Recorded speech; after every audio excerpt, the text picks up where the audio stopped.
Hello mga kabayan, kumusta po kayo? Welcome po sa aking reality vlog. So nandito na naman po ako, panibagong reaction video na naman ang aking gagawin.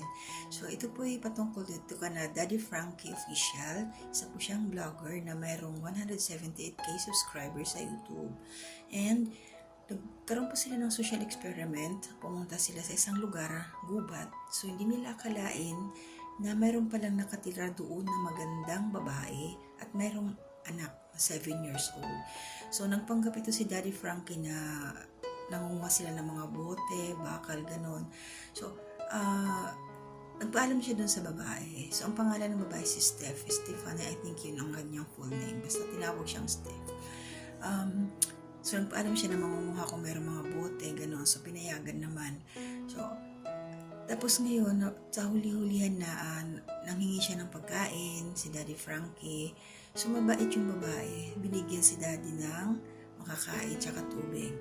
So, habang nagtatagal tapos kumain ni Daddy Frankie,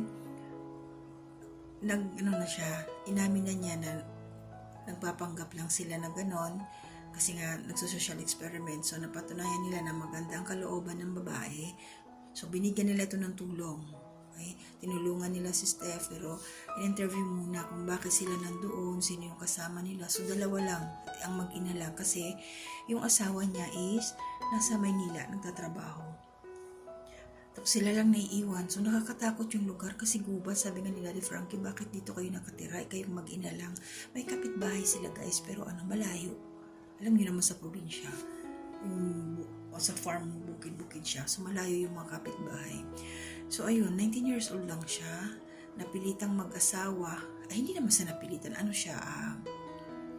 Patago muna sila sa pamilya ng babae kasi hindi pa pinapayagang mag-asawa.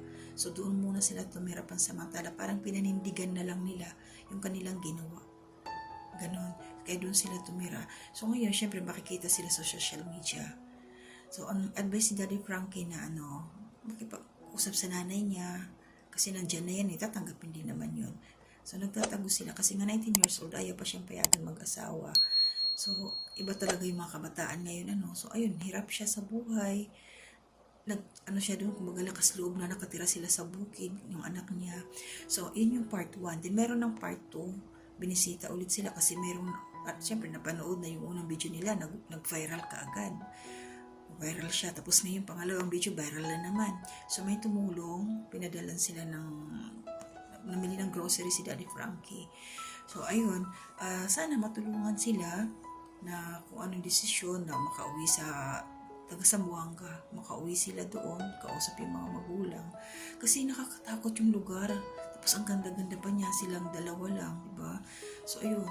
So, salamat kay Daddy Frankie na napadpad kayo sa lugar na yun na meron palang nakatira na napakagandang babae doon. Parang diwata talaga siya. Grabe, ang puti-puti niya. Panoorin nyo guys. Puntahan nyo yung channel ni Daddy Frankie Official, yung may 178k subscriber. Yun po, para mapanood nyo yung buod ng kwento. Kasi maganda siya eh. So, susubaybayan ko rin ito. At alam ko may part 3 pa to. So, sana mailipat sila sa ibang lugar na mas malapit, may mga tao, hindi dun sa gubat. At maging okay siya dun sa mga magulang ng babae at makita na rin yung asawa niya kasi nasa Maynila makauwi para nakakatakot dalawa lang sila, diba? Dapat sama-sama. Ganun. So, hirap din sila sa buhay. May mga alaga, masipag din si Steph. Masipag siya. So, yung panoorin nyo guys. So, yun lang. Salamat.